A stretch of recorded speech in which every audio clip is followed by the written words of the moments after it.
Hello, everybody, and welcome to this episode of the Closers Podcast. I'm your host, Mark Alvarado.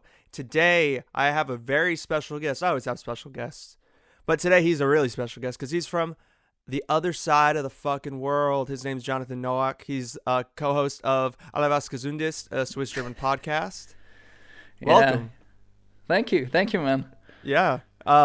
So, really quick before we move on, the podcast, where can people find it? What is it about?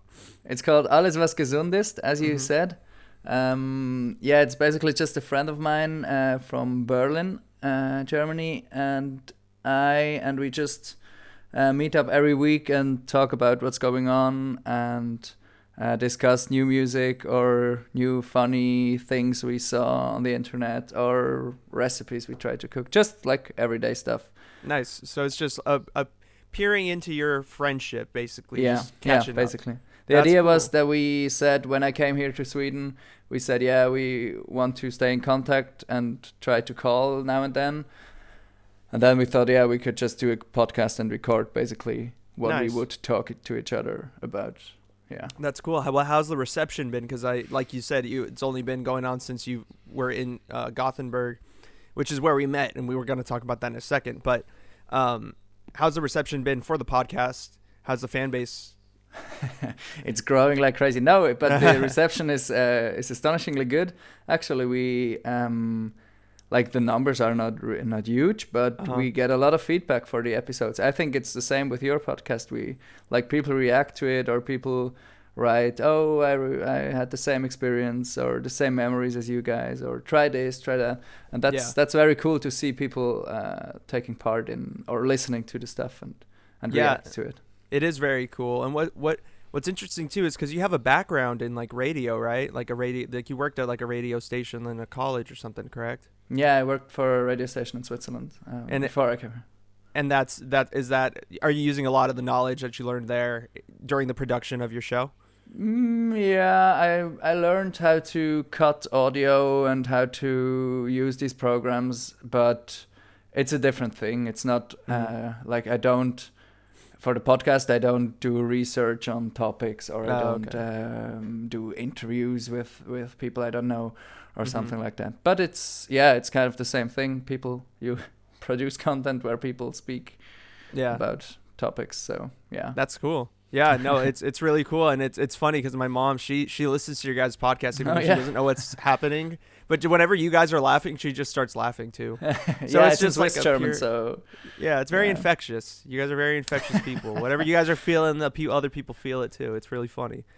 But yeah, check out his podcast, Was Gesund Ist. It's on Spotify. Yeah, it's everywhere. It's everywhere, right? Spotify, okay, Apple cool. Podcasts, Google Podcasts. Sick. Yes.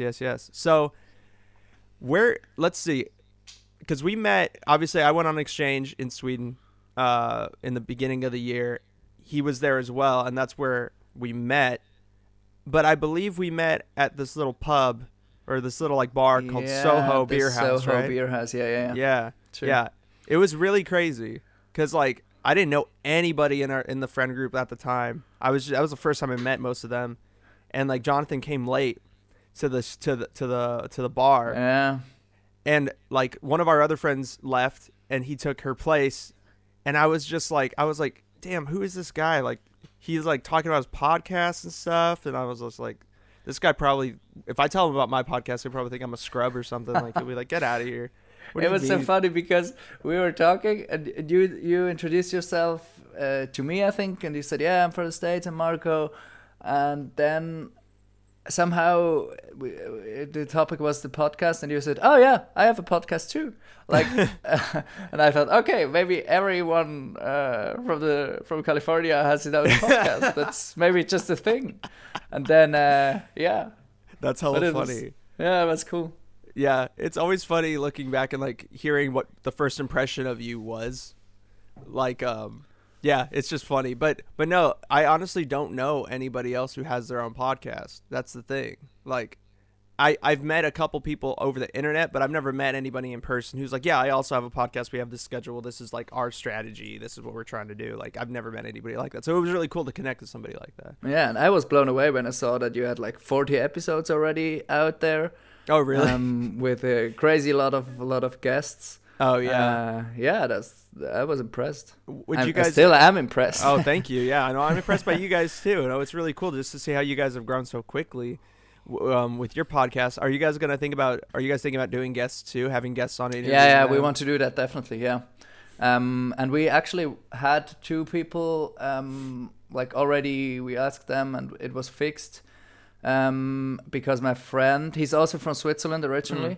Mm-hmm. And he wanted to go back and then meet them there, not just for the podcast, but he was in Switzerland anyway, or would have been. Because of the COVID-19 madness, he couldn't go. So what an unfortunate situation, huh? We're still waiting for the first guest on our podcast. So you're still in Sweden currently? I'm still in Sweden. Okay. And I obviously am back home in America. Let's talk about how that whole thing, like, because we left on a trip to the north fucking bumfuck nowhere out in Sweden called the Lapland area, but we went to Abisko. That's like the little township that we were in. With 100 inhabitants. Yeah. And 100 moose, apparently. Yeah. But we went there. Before we left, there was just like, oh yeah, Italy's pretty crazy right now. Yeah, like, okay, like our mutual friend Flavio was freaking out, but everyone else was like, okay, it's just Italy, being Italy, it's whatever.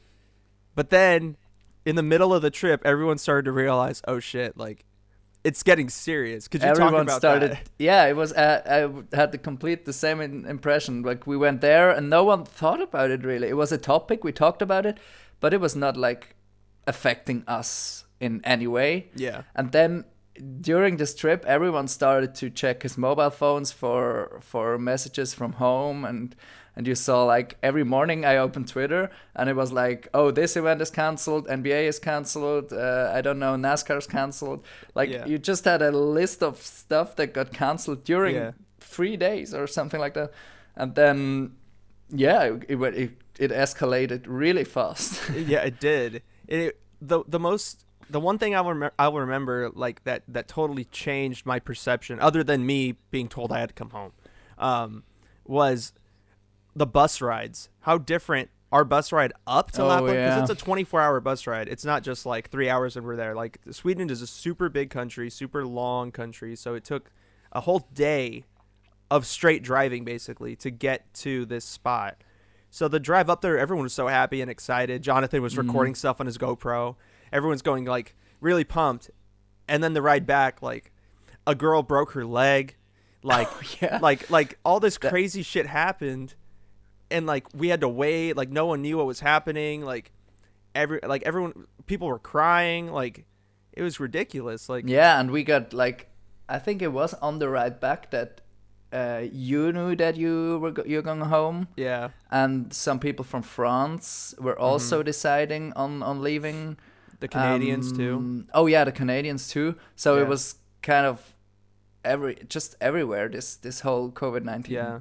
And I think what was most interesting, or the hardest part, was like everybody realizing like, okay, this was the last time we were gonna like be able to all spend time together and kind of just hang out. And nobody realized it until the bus ride. We were like, fuck. But even on the bus ride, there were some people who didn't realize it either, which is kind of funny. Yeah. But other than the pandemic, which we will get back to, how has your experience in Gothenburg been, like, on exchange? Even though it hasn't been the most ideal of such circumstances. But how's that been? Yeah, it was like, it started really, really great. I mean, Gothenburg in winter, maybe we have to explain. It's just the days are quite short, so and it's cold and it's raining all the time. I think we had, before we went to Lapland, we had 2 weeks of just rain and snow too, where we didn't see the sun at all. Yeah. But I really enjoyed the time here in Gothenburg, just getting to know a new city. Or a new country. Maybe you have to explain that, but Switzerland is not the same as Sweden. A lot of people mix it up. It's not the same thing. It's true. They're very different places. Very different. But it was cool to like get to know this place, get to know like bars or cool cafes, or we went to this concert together, and like get to know a new city and the vibe of the city, and like in some ways how the people are.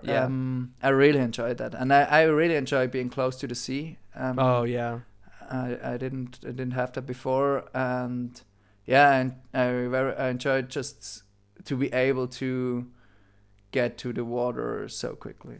Yeah, that is something that I didn't really realize, how close to the coast we were in Gothenburg. It's pretty crazy. It sucks that, my time got cut short and a lot of other people's time got cut short, but it's cool that you're still there and you're able to. You just were on an island off the coast. Yeah, we were on an island for a week. I think it was already a week ago. Yeah. Wow. That was cool, and it was so close. Like we had 40 minutes from my home to the island, so it's 20-minute bus ride and then the ferry, a small ferry that took us there. Wow. Yeah, that's so very close. It's crazy, and you feel like you're away in the middle of nowhere. Wow.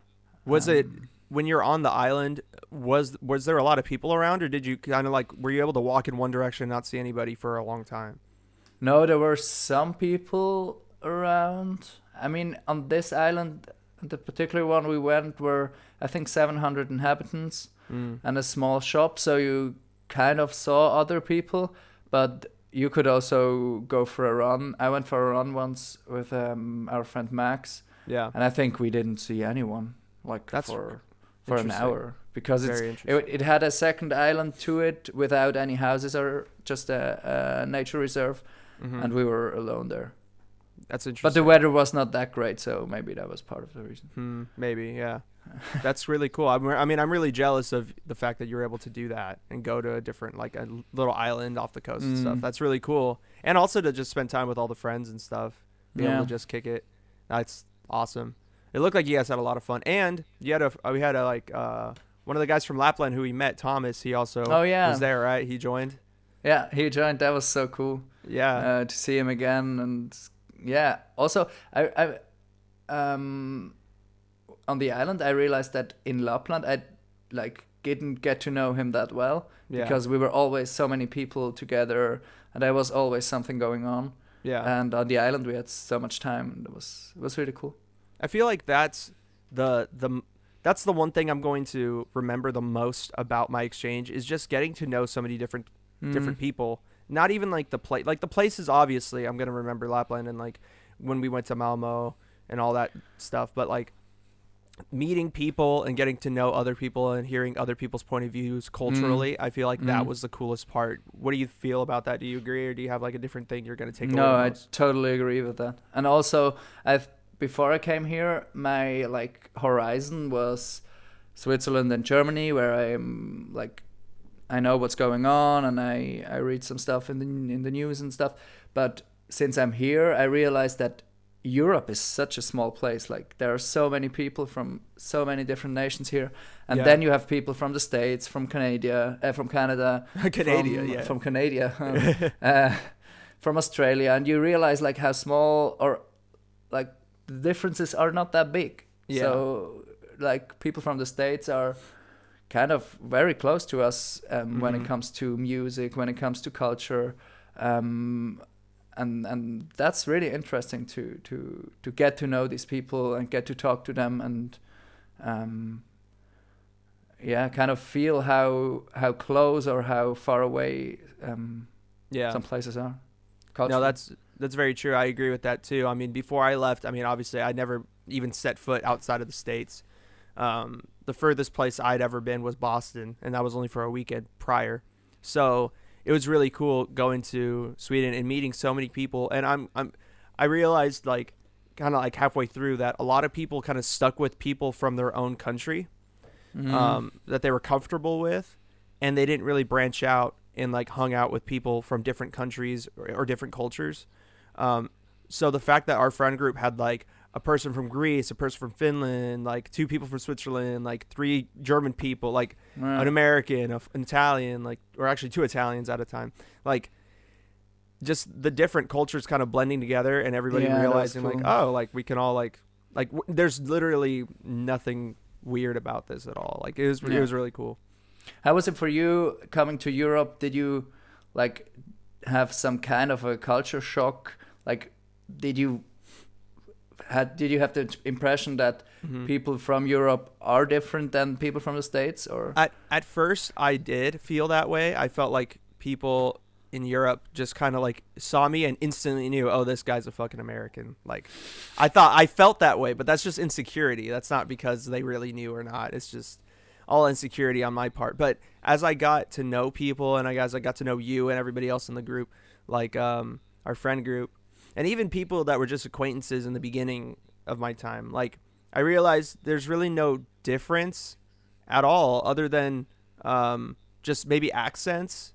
And I realized... Sorry for my funny Swiss accent. Oh, no, you're fine. That's the thing. That's the one thing I realized is that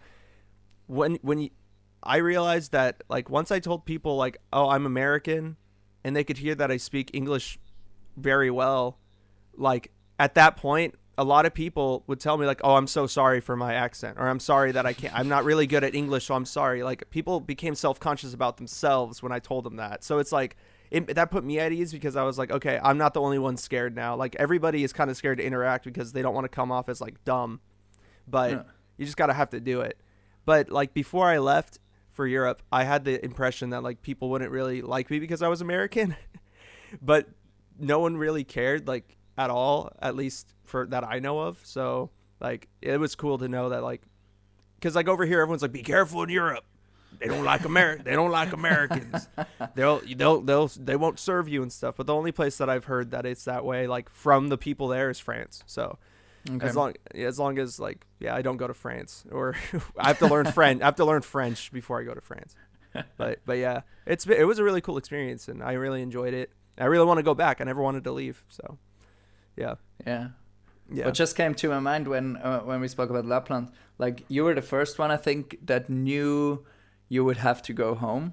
Yeah, I was the first one. And every one of us was like, what? You go home? Why? No one could think of it, like people going home. Yeah. And 2 days later, like half of the whole group decided to leave. Yeah. So like in the first place, it was no one could imagine going home. And then 2 days later, it was... Everyone's going home. Yeah. It was weird too because like I was the first one to find out, but... I lasted longer than a lot of people who didn't even realize that they were going home at the time. Yeah. That was kind of funny. Or like people who were like, I'm never going home. That's not even an option. And then a week later, they're already back home. It's pretty funny. But yeah, speaking of Lapland, I want to talk about that place specifically because it's such a weird place. Like it's looking back, it's very interesting how it's just like, at least when we went, there was just snow everywhere. I've never been in a place like that where it's just like you could walk for miles on end and there's just snow piled on top of each other. But also like the activities we did. So like we did the ice bath. So we went in a sauna and then we jumped into ice. And like, could you talk about that? Did you ever do anything like that before you went to Sweden? I didn't. I think I didn't jump into an ice bath. I was in Iceland 2 years ago, where we went, like just in a river. Mm-hmm. That was really cold. But this ice thing, that was cool. I was so crazy to be in the middle of nowhere. Yeah. There was a small building with a sauna in it. I mean, that's crazy for itself. And then like 50 meters away, there was a hole in the lake. A frozen lake. Yeah, a frozen lake. And you could go in there to cool down. And that was like the whole activity. It's like, okay, you're going to go into the sauna. You're going to sweat like a motherfucker. And then you're going to run. You're going to literally run down this hill where you're like trip. I tripped a couple times. I like hurt my knee really bad. You've run down this icy hill onto this frozen lake and jump into this little like hole of like ice water, and you have to stay there. But you had to go with somebody. I went with Jonathan the first time, and I borrowed our friend's Max his shoes because I didn't have any like shoes to wear, and I like lost both in the ice or in the snow because like I just dug my feet way too deep, and like I pulled out my foot and the shoe was just gone. And I was like, fuck. And so I found one of them, and I lost the second one, and I just remember going back into the sauna, and Max was like, was it good? And I was like, oh, it's fine, but I lost one of your shoes. And he was not very happy. No, he was not happy. He was like, are you... He was like, oh, God damn it. I could tell he didn't want to lend me anything after that, but he found his shoe. Yeah, we found it. It was fine. but that was like, yeah. How was the sauna for you? Was it it was the day after we went to the sauna in the hotel itself? Yeah. The sauna is a very interesting experience. Very interesting experience. But I must say, it wasn't like, it was really cool. Like, I felt rejuvenated after. Like, I was ready to go to sleep after. I was like, all right, like, this is a good way to end the day. Just like how you explained it, where you sweat everything out. Like, there's a lot of toxins and stuff in your body that in America, like in the saunas aren't really a thing. At least maybe people that go to the gym, but outside of that, like, you don't really hear people just going to a sauna just to go to a sauna. But that's a really interesting cultural difference between, I think that's just all of Europe, right? Or is it something that... Nah, I think it's more in the northern parts of Europe. Is it? Where I'm from, I know some people that have a sauna, but it's not that common. Like in Finland, everyone has a sauna. Oh, yeah. And you even, if you take a normal ferry with your car, there is a sauna you can use on the ferry. And like, yeah, there is a sauna everywhere, I think, when you go to Finland. And I think Sweden and Norway, you have them in hotels and hostels. That's interesting. But not, it's not that common. There is a free sauna in Gothenburg, but we didn't go there. We went there after we came back from Lapland. Yeah. That's a cool place. It's still open. That's the coolest thing about it. That's crazy. And it's so cool. I can send you a picture. It's like literally built in the water. Uh-huh. And you have a big window in the sauna where you can see all the whole harbor of Gothenburg. Really? It's really nice. That's crazy. Yeah, where is that by? Is it you have to cross the bridge? Yeah, you go over the bridge, and then just after you're on the other side, it's on the left. Like 5 minutes. Nice. So there's something that we did while we were I was in Sweden, while we were both in Sweden at the same time, and that was eating a lot of pizza. Oh yeah, we ate a lot of pizza. You had a lot of pizza. I had a lot of pizza, but you were there for most of the pizza nights. Yeah, true. So let's talk about like the college and like the into Snapchat and all that stuff, because there's so much like funny shit that's happened with that. Yeah, that's thing. Its own cultural dimension, basically. So let's explain what that is, if you will. It's the university we're at. They have a group that organizes activities and brings people together that are on exchange, and also some people from Sweden. And this group organization thing, they have a Snapchat account, and every week a different student gets to post stuff on Snapchat. And so Marco was so-called student of the week, and had the glorious idea to review pizza places. And I think you went to 8 different places. We went to 8 different places in the course Flavio of a week. Still says I cannot have pizza. Dude, it was crazy. Technically, we went to 9 because we went to Pepe's in Norway. Oh yeah, true. So technically there was 9 pizza places, but we went. A lot of people got annoyed with me because we weren't going to like good pizza places. Yeah. And I was like, well, this is what people are telling me is good. Like people are saying Sonic Gardens is good. People are saying that like Slice of New York is good. Like Bjorn told me that Slice of New York was good. Like all these people. But then other people are like, that's not even a good place. You got to go to this place. It's like there's different standards of what's good in pizza in Europe, apparently. There's a lot of pizza in Europe. Yeah. I realized that Swedes, at least people from Swedes in our generation, generally just eat American food. They eat like burgers, pizza, and like what else? Like pasta, and like sandwiches. That's it. Like I didn't. Everybody that I talked to there was like, nobody was like, oh, you got to try this classic like Swedish dish. Nobody did that. Nobody said that to me. But I think Sweden has a crazy pizza culture. Like Mm-hmm. they don't serve the normal Italian pizza that we know, or they just destroy it with kebab kebab meat and crazy Kebab sauce. Yeah. Oh my god. That was the funniest thing. And one of the craziest things is that they don't cut it for you. Like they don't cut the pizza for you. Do you Like, you cut have the pizza when you order a pizza? You get it cut? It's pre-cut. Oh no, I never had that. What? Oh, so that's a No. Europe thing. Okay. I think in Sweden they cut it most of the times. Really? No, we I had to was- cut it every time. Really? Remember at Cafe Yes, Magazine? yeah, it's true. Cafe Magazine, we had to cut it, but yeah. That's why I But- ate all my pizza and then taco. I just folded it and just ate it like a calzone. Oh yeah. Because yeah. I just didn't want to deal with the cutting and Yeah, that's- Magazzino is also not cut. yeah, Magazzino's good. But when I ordered Domino's last week here, Mm-hmm. and they cut it. That's quite interesting. unusual. That's very interesting. That is one thing.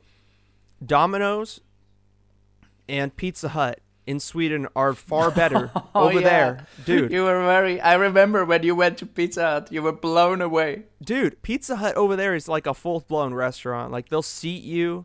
There's a waitress that comes up to your table asking. Like a Pizza Hut here, you just walk in and you're just like, you go up to the counter. I want this pizza. You wait for like 10 minutes. You get it. You walk out. Like there's no eating at a Pizza Hut. No one stays to eat at a Pizza Hut here. And it's not good pizza. But over there, it's like, this is pretty good. Like it's on par with like Pepe's Pizza, like where we went to. Or it's on par for here. Here, it's like, I don't know. It's like Round Table. It's like it's pretty good pizza you can get. Like it's on par with that. So it's a very interesting cultural thing. But I must say, I had the best pizza in my entire life in Sweden when we Which went. place? Magazzino. Oh yeah. That was the best pizza the entire time. I may or may not have been a little intoxicated while I was eating it, but I was saying the entire time, like with every bite, I was like, "This is amazing." Like I can't believe that I'm eating something this good right now. It was very, very good. But I will still say that even though Sweden has the best pizza I've ever eaten in my life, America still has the best quantity of good pizza in the world. Oh yeah. Sorry, Italy. Italy, you invented pizza, but we perfected pizza. So that's...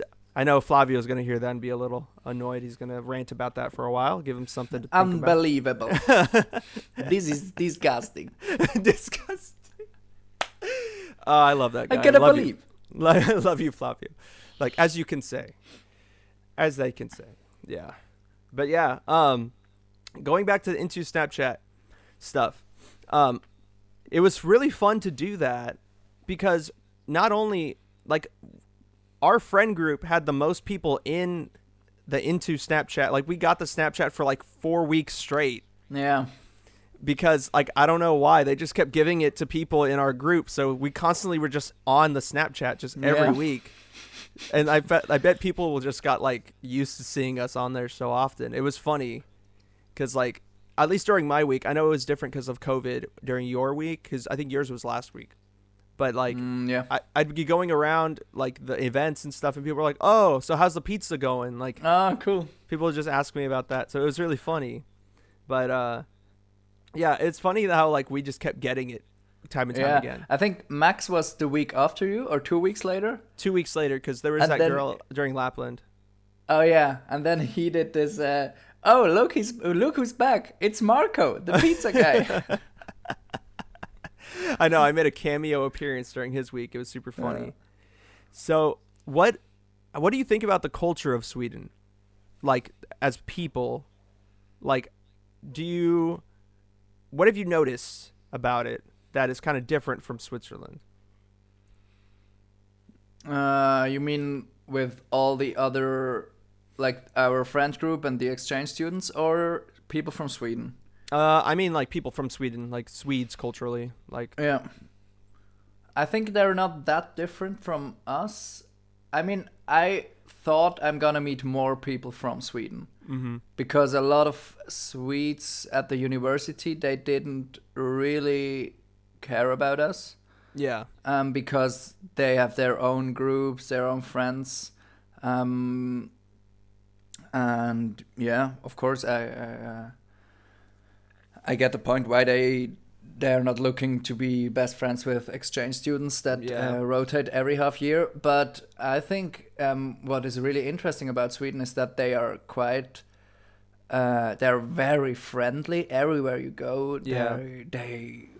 They would never give you a hard time about literally anything. Mm-hmm. But at the same time, it's very hard to get to know them and to like dig a little deeper who they are or what they care about. Yeah. And that surprised me in a way. I thought it's easier to get to know people or to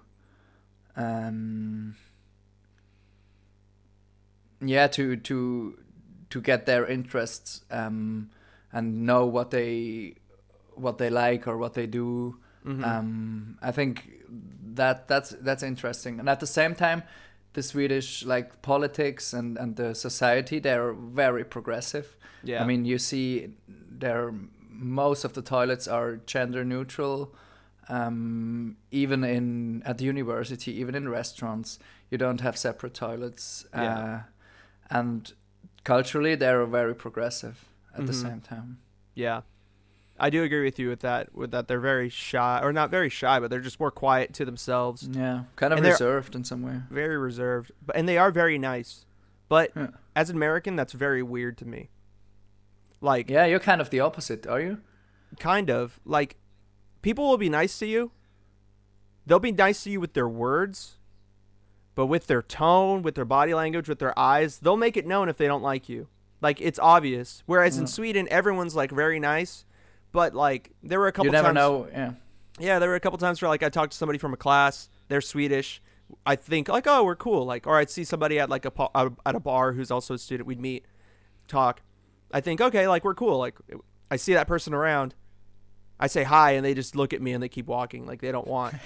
So it's like, oh, I thought we were cool, but we're not. So I feel like a fucking dumbass because I said hi to you when I shouldn't have said hi to you. So it's just like those things are different. Like.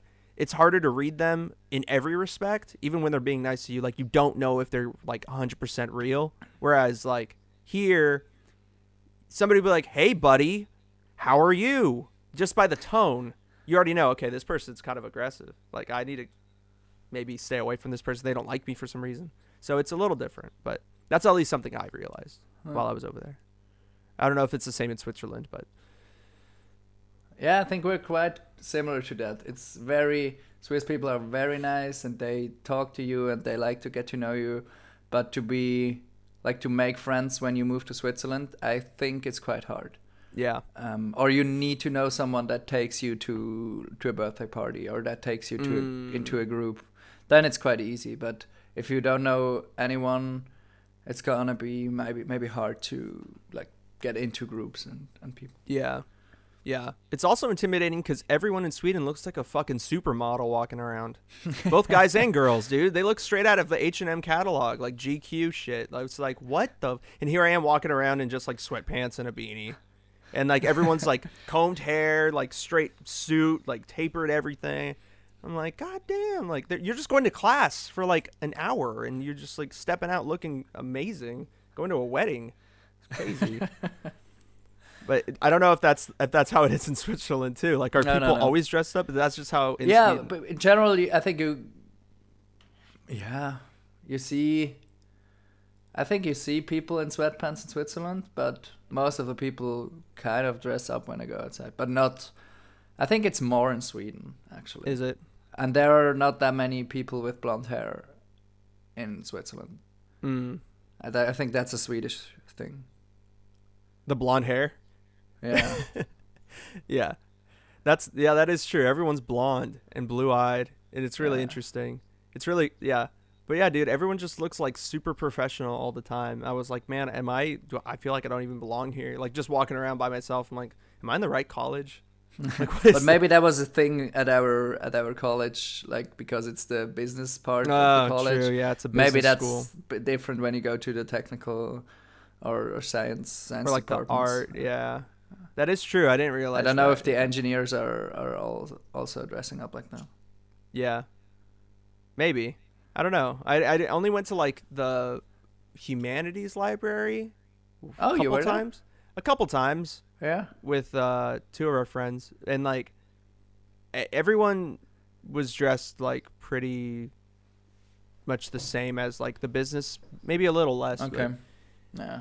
I don't know. Maybe culturally it's a little interesting because like in the States, everyone's just like, you go to class, like nobody is trying to dress up for class. Like everyone's just like in a t-shirt, jeans, sneakers, Yeah.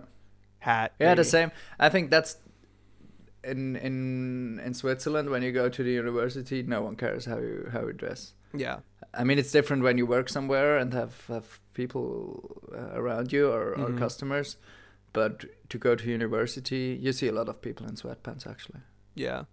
That's one of the most interesting things and the best parts about my experience studying abroad was like being able to talk to Swedes or just people in general when I would see a certain behavior like that, like people dressing up just to go to school. Mm. And I asked them, like, why do people do that? Like, what is that like a cultural thing, or is that just Gothenburg, or is that just Handels, or is that just, but like to get those answers so quick, that I feel like that was really invaluable because I was able to learn so much just about the little intricacies of a different culture. Mm. I think that's something you never get just by reading about stuff online or. Yeah, totally. Yeah. So with the pandemic and with COVID ramping up now, what are some changes you've seen in, we'll go Sweden first and then we'll go Europe overall and like maybe Switzerland specifically. So in Sweden, what changes have you seen?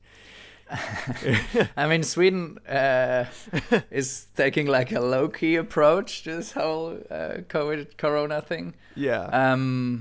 Yeah, they for like university closed. That was the first thing, and they forbid events with more than 50 people. They started with 500 people, and then a few weeks later, 50 people, and that's like the only measure they took until now. So you can still go to restaurants, still go to bars, still have a cafe. Like all the shops are still open, Yeah. like as normal. But I think you see a lot less people on the streets, and you see a lot less people in the shops and stuff. They have all reduced their opening hours because they have not a lot of customers these days.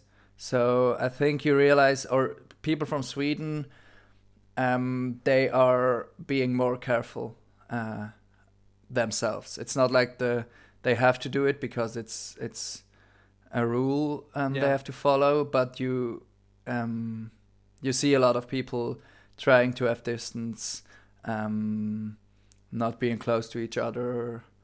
I think that's the most that's the things I realized. But in general, life goes on like normal. You see, Really? you can go and have a drink wherever you want. Oh, that's so crazy. I miss that, man. Oh, yeah. It's really, really, really, to me, just like so fucking crazy how Sweden is the only country really that hasn't done basically hasn't done shit. And that's the place that we went to exchange. Yeah. Like that, that is so insane to me. How we could have gone anywhere else, and like everything would be like it is in the States or in Switzerland now. Everything closed down, and just Sweden is taking a different approach. It's so crazy, dude. Like, it's just, it feels like I don't know, like I'm not a religious guy, but Easter's tomorrow, and like something, I don't know, maybe I don't know, man. It's just hard to know. But that is crazy that there's nothing happening. But I feel like going back to the cultural, this ties into the cultural thing. Like, when the government of Sweden suggests for people to do something, people in they Sweden follow generally, they just follow it. Whereas in America, in Italy, France, Germany, I'm assuming also in Switzerland, the government suggests it. They're like, okay, it's a suggestion. I'm not gonna fucking do that. Like, who cares? I read that someone compared it when in Sweden the government suggests something. That means the same when in the southern parts of Europe, like you put police in front of houses that tell you not to do something. Yeah. In Sweden, if people are very strict in following suggestions from the government because they trust them that they do the right thing. God, yeah, that's trust. It bears down to trust. And that's something that, like, I don't know about in Europe. I'm assuming it's kind of the same, but in America, no one trusts the government for, like, anything at this point. It's so hard to trust. So I mean, you're in a special situation in these years, I think. God, yeah, we are. Maybe during Obama, it was kind of different in some perspectives. For some people. Yeah. For others, no. Yeah, of course. It was this way for just the other side. But, yeah, that is crazy. And then in Switzerland, it's kind of the same. Like, as America, things are shut down. Yeah, things are shut down. Schools, all the schools. Oh, in Sweden, the primary schools are still open. Wow. And they won't close them. The baby schools. Yeah, like until, I think, 10, until they're 10, something like that. Really? And in Switzerland, everything's closed, just like the essential shops.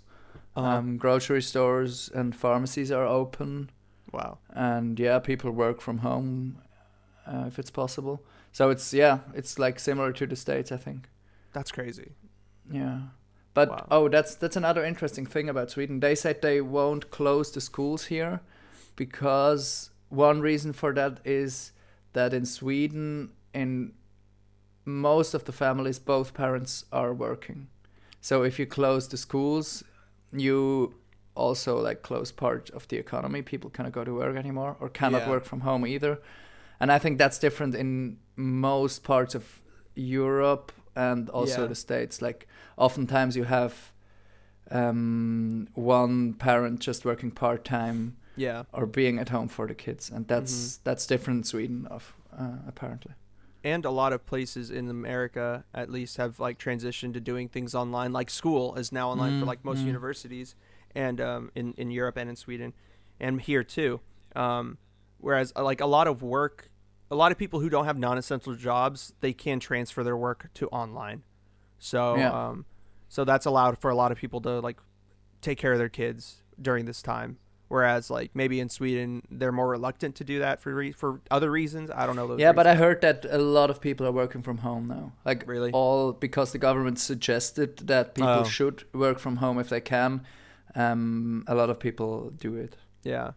I feel like that's another really interesting cultural difference. Maybe America is more aligned with like Germany, Switzerland, and like even Finland in this way. But like our friend group is so diverse in different parts of the world aside from Sweden.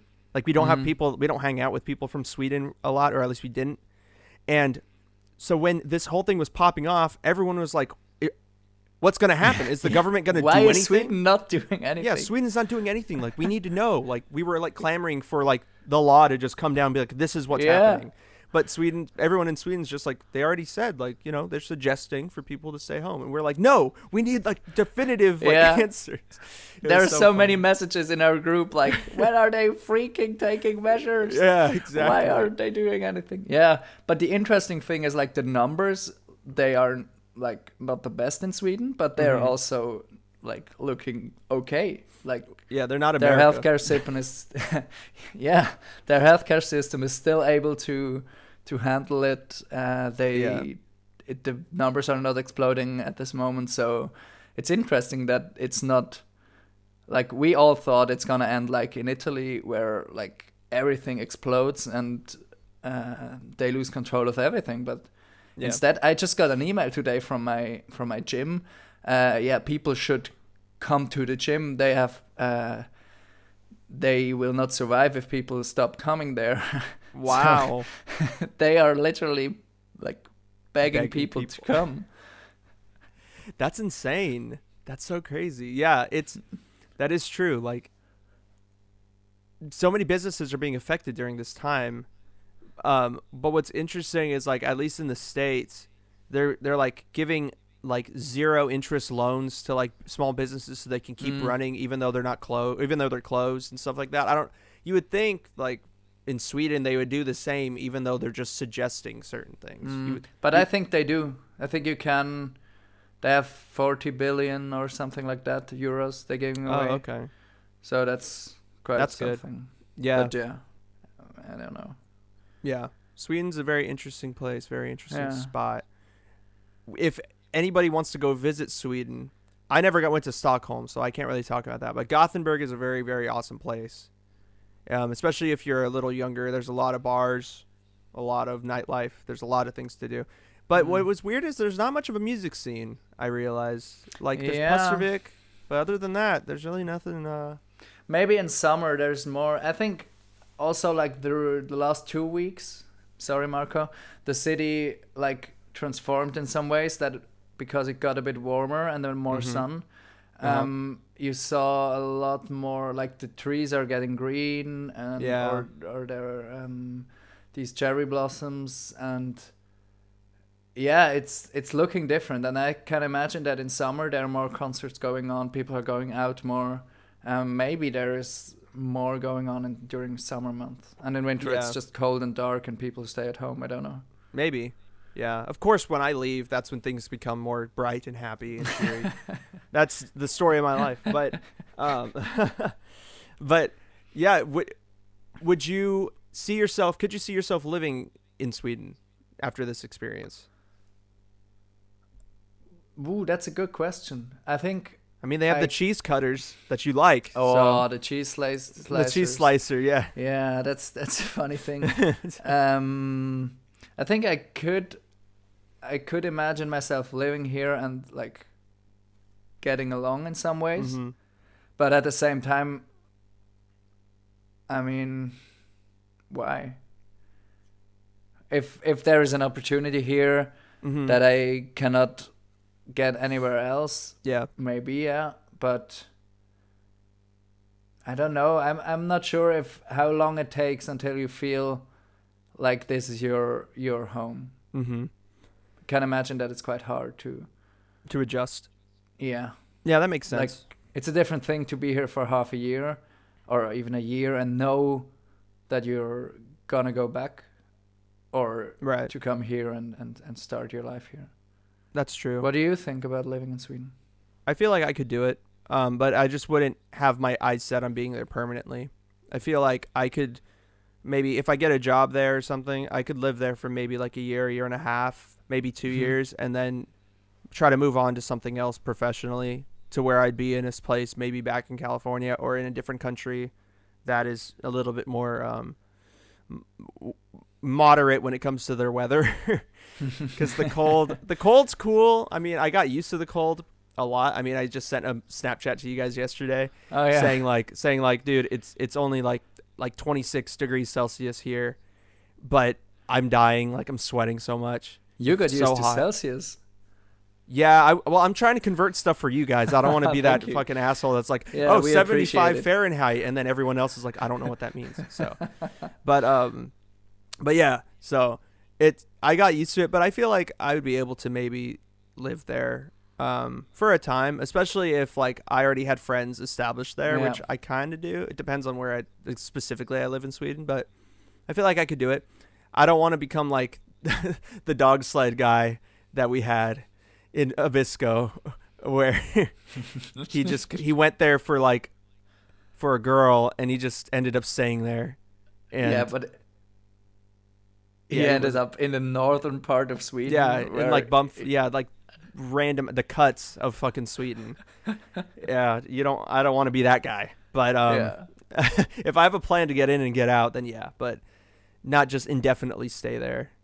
But I don't know. It's funny because I tell people about Sweden here that are so, like, super Americanized, and they're like, "Oh, Sweden sounds like my kind of place." I'm like, I don't know. Maybe. I don't know though. I can't really tell for sure. But I want to visit more of Europe now that I've Yeah. been to Sweden. I feel like I need to branch out more into Europe and see the different cultures, especially hanging out with you guys, like hearing the differences and like the different things to do, like jumping in the river where you live and like just like, right? Is Oh what yeah, you- going back. Going down in the stream. That's the best thing. If you come to Switzerland, we Yeah. have to do that. What is that? Like, Yeah, it's as Basel is a city that has the Rhine, the river, going through the old town. yeah. It's a big river, and you can jump in with a waterproof bag. Everyone has a waterproof bag, and you can jump in on like the upper part of the city, Mm-hmm. and then like go through the city in the stream for half an hour, Yeah. and you see all the old buildings, and you see people sitting there having barbecue, and you go through the city, and then you leave the river half an hour later or earlier if you want to, or if you meet someone, which happens very often, you can go out earlier, and it's just the best thing to do in summer. Like there are hundreds of people that do Wow. that every day. That's And crazy. if you time it well, you have the sunset when you're in the water, uh-huh. and it's just very good. Oh, that's awesome, man. Yeah, I would love to go to. Yeah, I want to that's go to Switzerland super badly. Like, I know our friend group has an idea about meeting up next year for Gothenburg's 400th anniversary. But even if that But doesn't happen, you don't want to go. You I want s- to see other places. Yeah, I mean, I would love to see you guys. Out of everything, I would rather see you guys if I had to choose. But if that doesn't happen, I'll fucking fly from country to country and see Yeah. everybody. Like, why not? Like, that'd Why be not? super cool. There's a lot of places I'd have to go, so I mean, that'd be really fun. But yeah, going back to the exchange though, specifically, make a sales pitch, if you will, to people who are on the fence about doing exchange, because over here in America it's not really something that's like super common. People think that it's very expensive for them, or like they wouldn't be able to afford it, or that like, you know, there's not really any positives that come of it, whereas in Europe it's very like encouraged to go out and like experience other places. So would you be able to try to convince the listeners who are on the fence about doing it for themselves to actually do that? That'd be great. Yeah, I can try. I think it's so worth doing it just to first get out of your comfort zone. Like you're on your own when you end up in Gothenburg or wherever you end up. You arrive at an airport or a train station, and you just need to figure out how life works in a different place. But at the same time, you meet so many people that are doing the same thing and are like from all over the world, and you start with no like prejudice or no judgment about them, and they usually don't judge you on the first impression. So you get to know a lot of people from a lot of different backgrounds that I think that you wouldn't have contact with maybe in your usual setting, just because you're outside of your usual comfort zone, and you need to get to know new people, and you end up with a great group of friends. You end up with having pizza 8 times in 1 week, and yeah, doing things you wouldn't like do just for fun at home. And it's also really interesting for me. I don't know about you, but the university here works different than the university where I'm studying in Switzerland. Yeah, me So too. it's very interesting to see like the different culture at the university, how they talk about the same-ish topics, or like which perspective they have on these issues. That was really interesting to me to see that. Yeah, just a different style of teaching and a different style of looking at things, just from another perspective, I think. Yeah. Very good salesman. If you don't want to go to study abroad now, I don't know what the fuck you're doing with your life. But that is really interesting that you talk about like the school itself, because in Sweden they don't do every class at one time, where I believe that may be the case in Switzerland, and that definitely is the case here. They just do every class. You just have your 4 or 5 classes, and you're doing it. You run from class to class. Yeah, whereas in Sweden it's like you do one class for a month, and then you do the next class for the next month. And so you take like about 4 classes over the course of 4 months, but it's 1 class per month. Yeah. What did you prefer? I prefer the Swedish model, definitely. Really? Yeah. Wow. You don't? No, I can't. Dude, I didn't learn anything. Yeah, you took a crazy course. I didn't learn anything. I learned the EU. Literally, I just regurgitated information. I memorized stuff, and then I just, on the exam, just told them exactly what was taught in class and moved on with my life. Like, I didn't learn anything. Whereas here, also, there's a lot more pressure, I feel like, in the Swedish model. At least for me. For me, personally. I don't know about you. Just because, like, in America, they give you a lot more of assignments. So if you do bad on one thing, there's always a chance for you to make it up over time. Yeah. Whereas in Sweden, like, most of the time, you get one exam or you get one essay, and if you don't do well on that, like, they'll give you a chance to, like, make it up and try again. But that just takes more time for me personally. Like, I don't know. I prefer the American way, but yeah, that's just me. Yeah, that's true. It's just this, you have this one exam or this, but we had some more assignments to do, like, during the course, which were somehow graded. Yeah, they were. But I think it's just cool to focus on one topic for a month, and then you can forget about it. Or you can like move on with other things, and not like have 2 hours every week from 4 to 6 p.m.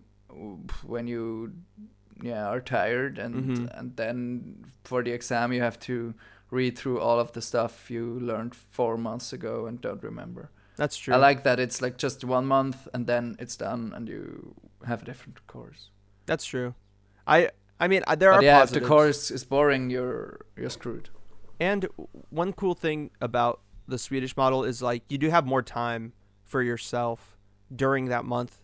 Like, you have different routines, but generally, since it's just one class for the most part, you're just kind of like you'll have more time to just kind of like not do anything school related. So, which is very positive. It is cool. So I miss that part. I miss living on my own, though. That was the funnest part. Just having my own, just being able to be like, at midnight, I'm just going to go to this club with these people who knocked on my door and woke me up and are like, hey, let's go. And go to Park Lane, Park Lane, yeah. God. World famous. That's another thing. Did you have that? I think in the States it's more common to have these dorms or like big student housings where people, like a lot of students live in one place. We don't have that in Switzerland. Really? Like, not at all. So wow. I never had this experience of living in a house with 60 other students. And it's kind of cool. Yeah, it's very common here to have dorms, but they're really expensive in the States. So a lot of people just like live at home and commute into the campus. And that's one interesting thing too about Swedish, at least the school we went to, Gothenburg University. They have like different campuses for the different like universities under the Gothenburg University. Yeah. Whereas at least here, the college I go to, everything's on one campus, one specific location. So I don't know if that's the same in Switzerland, but no, we had more of the. Yeah, actually, it differs from city to city. Where I did my bachelor's, we had no campus at all. It was just distributed around the whole city. Yeah. And where I did my master's, there we had a campus, just one big campus. That's interesting. And I like having a campus where you have more chances to meet people, or you have places to hang out. There's more things to do.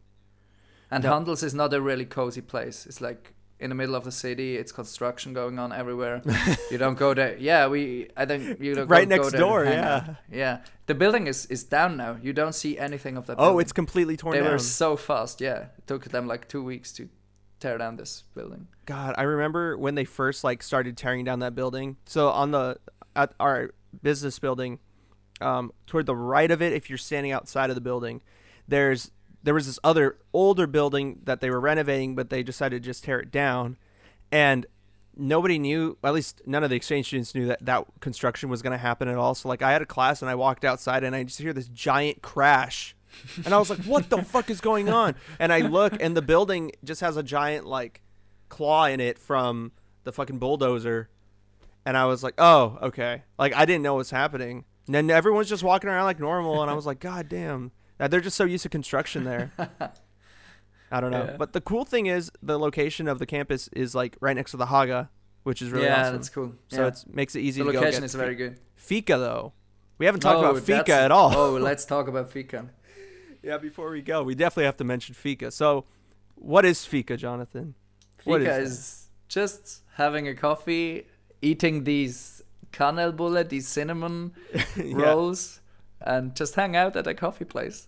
And you do that twice a day. Every afternoon. Yeah, like, but that's the best thing. That's why Swedish people are so friendly, because they hang out with their peers every day in coffee shops. Yeah, that is the best way. And people that are looking for romance, that's the best way to take somebody on a date. That's the most innocent way to do it, because yeah, tell me more. Everyone does it already. So if you're just like, hey, do you want to go get Fika? There's no pressure. Like, yeah, even if you don't even like the person, go get Fika, and for like 30 minutes, just hang out with somebody and leave and never see them again. Like, what's the big deal? Like, I don't know. It's very that's the best way to ask somebody on a date. Ask them for Fika for sure. I love Fika. I miss it. I try to bring it here, that was cool. But it doesn't work. Just doesn't work. Yeah, and we did that a lot. I really love that.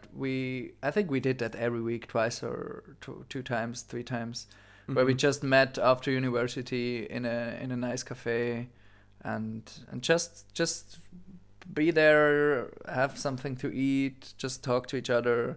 Yeah. Play some games. It was really, really cool. Yeah. Oh, the games. Yeah, Marco, the games. Dude, what was the one? The bean game. The bean game. Yeah, the bean game. Shout out to Anna for the bean game. Yeah, shout out to Anna. We love the bean game. We played that game a lot. I don't know if I've never seen it here in the States, so I'm going to have to find it and try to like play with my friends. I don't know if I could explain it as well as Anna. But maybe not that passionate. Yeah, I will just let things happen. But yeah, that was a fun game. I miss the game nights in Cafe Olaf's and stuff. Oh, Cafe Olaf is closed actually. Is it? Since 4 weeks or 3 weeks. Yeah, okay. I missed that place.